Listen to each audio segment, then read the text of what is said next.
Buckingham Palace releases the official portraits from the coronation of their majesties in London. Queen Maxima of the Netherlands meets with the First Lady of Kenya in Den Haag. The Norwegian Royal Court confirms that King Harald V of Norway has been admitted to the hospital in Oslo. Crown Princess Mary of Denmark attends a summit in Copenhagen.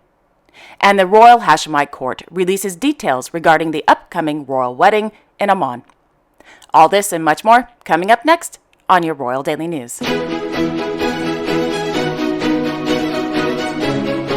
Well, good evening, everyone, and welcome to my channel. My name is Alexandra, and this is your Royal Daily News for May 8th, 2023. In Oman, the Royal Hashemite Court announced the details regarding the upcoming royal wedding between His Royal Highness Crown Prince Al Hussein bin Abdullah II of Jordan and Miss Rajwa Khalid bin Musad bin Saif bin Abdulaziz Al Saif. The marriage ceremony will take place at the historic Zahran Palace on June 1st, 2023. The palace was a former residence of Queen Zayn al-Shiraf of Jordan, the wife of the late King Talal of Jordan, until her death on April 26, 1994. King Talal and Queen Zayn are the parents of the late King Hussein of Jordan and the grandparents of His Majesty King Abdullah II of Jordan. In 1993, the gardens of the palace were used as a location for the marriage of then His Royal Highness Prince Abdullah II bin Al Hussein of Jordan and Miss Rania Al Yassin. The wedding ceremony between the Crown Prince and Miss Al Saif will follow the traditional Jordanian customs and will be broadcast live on Jordanian television and online. Preparations are already underway in the Kingdom of Jordan, and according to my sources, the Prime Minister of Jordan has requested that all, quote, local governments, ministries, and institutions hold off on planning any festive events between the dates of May 26 and June 1st, 2023. They have also requested that June 1st be declared a public holiday. End quote. After the traditional wedding ceremony, the new Crown Prince couple of Jordan will lead the wedding procession through the streets of Amman to Al Husseiniya Palace, where a private reception and gala dinner will be held. While the gala dinner and reception will be private, the Royal Hashemite Court will release some photographs and a video later on in the evening. As for the guest list, well, from my sources, I'm told that monarchs and heirs from a majority of Middle Eastern royal families such as the United Arab Emirates, Saudi Arabia, Oman, Qatar, Morocco, and Bahrain, will attend along with international leaders and, quote, eminent personalities at the global level, end quote. As June 1st approaches, I will have more information about the Crown Prince wedding in Oman. On Sunday, outside of Oman, His Royal Highness Crown Prince Al Hussein bin Abdullah II of Jordan, deputizing for His Majesty King Abdullah II of Jordan as the Supreme Commander of the Jordan Armed Forces Arab Army, witnessed a night military drill conducted as part of the graduation of the 12th Advanced Tactical Aviation Course.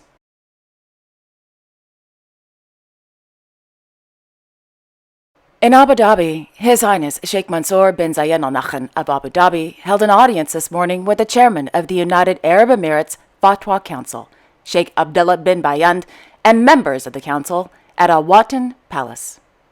During the meeting, His Highness was briefed about the work and the plans of the council that aims to, quote, spread tolerant values of Islam and enhance the culture of coexistence and tolerance in the UAE and around the world, end quote. In Manama, His Royal Highness Crown Prince Salman bin Hamad Al Khalifa Bahrain held an audience this morning with the Chief Justice of the Supreme Court of the Republic of Singapore, the Honorable Sundaresh Menon, at Gudabita Palace. During the meeting, the Crown Prince spoke about the, quote, importance of advancing the kingdom's judicial system to reinforce the Kingdom of Bahrain's role in commercial arbitration, in line with the vision of His Majesty King Hamad bin Isa Al Khalifa Bahrain.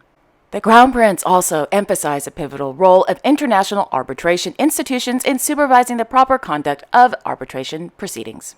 His Royal Highness acknowledged the importance of cooperation and sharing of expertise between the Kingdom of Bahrain and Singapore in settling commercial disputes, which helped to develop the kingdom's judicial system in line with international best practices. End quote. Sounds like it was a fun meeting.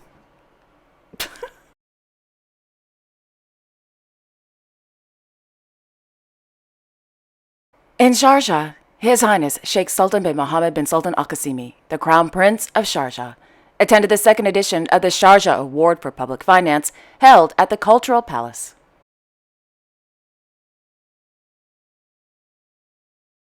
In Copenhagen, Her Royal Highness Crown Princess Mary of Denmark attended the opening of the 2023 Children Need Arts Global Summit held at the Playhouse.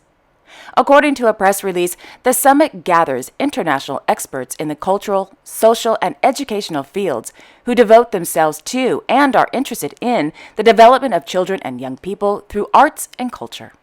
Upon her arrival, the Crown Princess was warmly welcomed by the Danish Minister of Culture, Jacob Engel-Schmidt, and the director and founder of Children Need Arts Foundation, Ms. Dorothy Foged. During today's event, the Crown Princess watched a musical show entitled Toner from the Commonwealth, performed by children and young people from Greenland.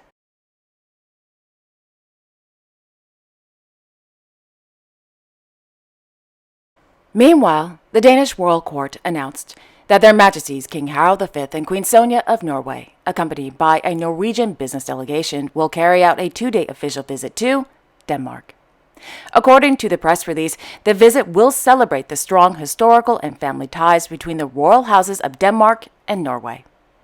During the official visit, the Norwegian business delegation will focus on, quote, Danish-Norwegian cooperation within, among other things, green solutions and defense, end quote. The official visit will begin on June 15, 2023.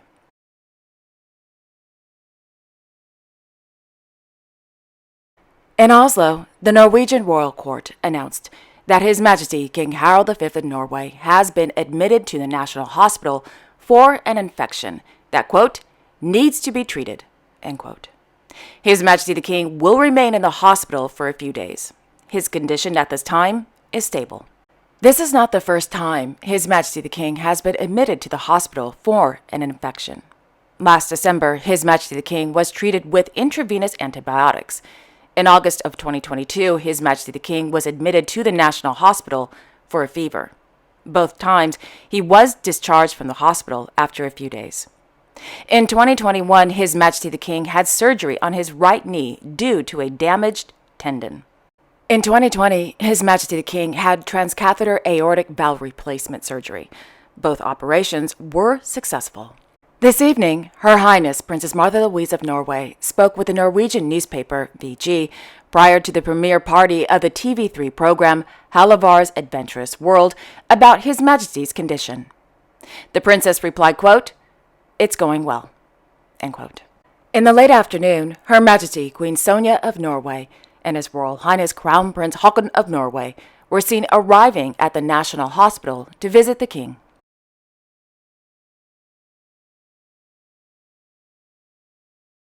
This morning, the Crown Prince presided over the 2023 Liberation Day and National Veterans Day commemoration ceremony at Akershus Fortress in Oslo.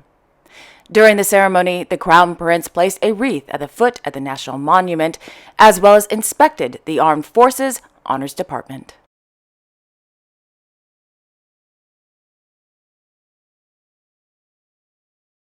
In Stockholm, Her Royal Highness Crown Princess Victoria of Sweden attended the opening of the Seafood Business for Ocean Stewardship meeting held at the Websholmen. The 3-day meeting gathers representatives from 10 of the world's largest fish and shellfish companies, as well as experts and researchers in the field. According to the Swedish Royal Court, Seaboss aims to, quote, make the world's fishing happen in a more sustainable way, end quote. During the meeting, the participating companies spoke about their commitments to sustainability, IUU fishing, which is illegal, unreported, unregulated, human rights, climate change, endangered species, and plastic reduction in the oceans.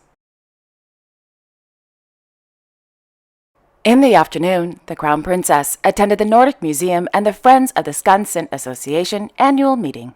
After the meeting, the Crown Princess presented, quote, travel scholarships to scholars from the Nordic Museum and Skansen Association.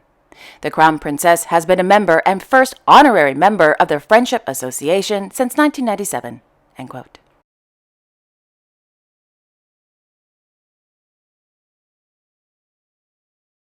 In Den Haag, His Majesty King Willem-Alexander of the Netherlands held an audience this morning with the President of Kenya, William Ruto, at the Paleis Noordeinde. Meanwhile, Her Majesty Queen Maxima of the Netherlands in her capacity as the United Nations Secretary General Special Advocate for Inclusive Finance for Development, held an audience with the First Lady of Kenya, Ms. Rachel Ruto. During their meeting, discussions focused on financial inclusion and women's empowerment.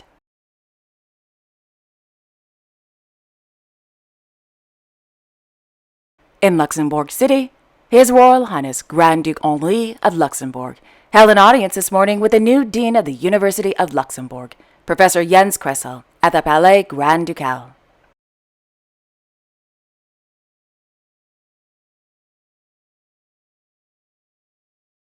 In Madrid, His Majesty King Felipe VI of Spain presided over the presentation of the World Jurist Association's World Peace and Liberty Award ceremony. The World Peace and Liberty Award is the highest award given by the World Jurist Association, known as the Nobel Prize in Law. It is awarded to world personalities and institutions that have distinguished themselves for their commitment to promoting peace through law and the rule of law as a guarantor of freedom.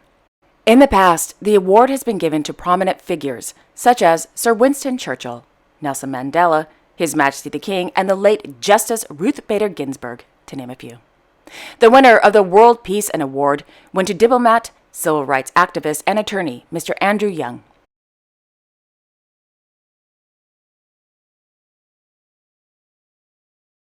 Meanwhile, members of the British royal family participated in the Big Help Out across England. Per Buckingham Palace, quote, "The Big Help Out has been created by some of Britain's best-known charities, from the Scouts to the Royal Voluntary Service, Rotary to the National Trust, and has taken place on the final day of the Coronation weekend." In tribute to His Majesty the King's public service, the Big Help Out is encouraging people to try volunteering for themselves and join the work being undertaken to support their local areas. The aim of the Big Help Out is to use volunteering to bring communities together and to create a lasting voluntary legacy from the Coronation weekend. The Prince and Princess of Wales were joined by Prince George, Princess Charlotte, and Prince Louis to volunteer at the Upton Scouts Hut in Slough to renovate and improve the building. At Guide Dogs in Reading, the Duke and Duchess of Edinburgh joined Holly, Lucy, Luker, Nyla, and Sunny and their volunteer puppy raisers at a special training class that celebrated the weekend's festivities with a coronation-themed cafe. The interactive class focused on the skills to help the puppies on their journey to become a guide dog, and activities included participating in recall session, food manners, and how to refocus pups in a cafe situation. Meanwhile, the Princess Royal attended a county civic service recognizing local volunteers at the Gloucester Cathedral. The Duke and Duchess of Gloucester marked the Big Help Out by visiting the Coptic Orthodox Church, where young volunteers were hosting a Coronation Street party for the local community in Kensington. End quote.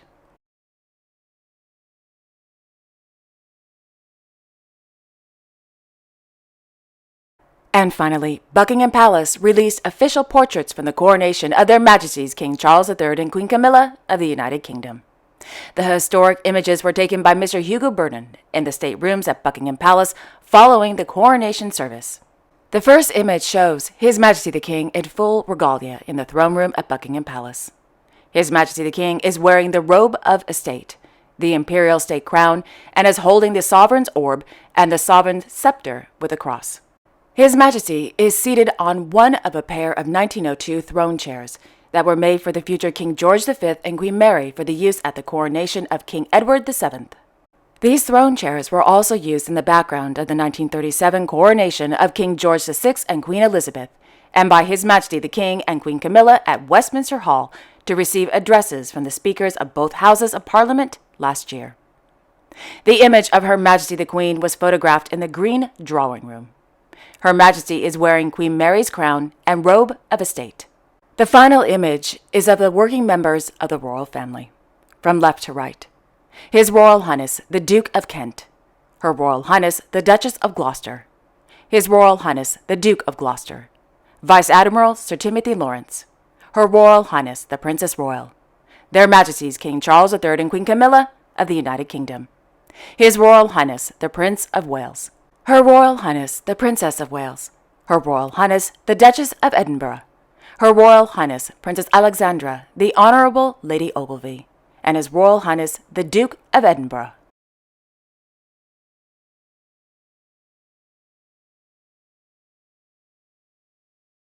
And there you have it.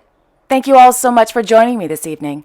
I will be back tomorrow on Tuesday, May 9th, with all the latest world news. Until then, I wish you all a wonderful evening and a great day tomorrow. And don't forget to like, share, and subscribe, and hit that notification bell so you won't miss a thing. Okay, take care, everyone. I will see you all tomorrow. Bye-bye.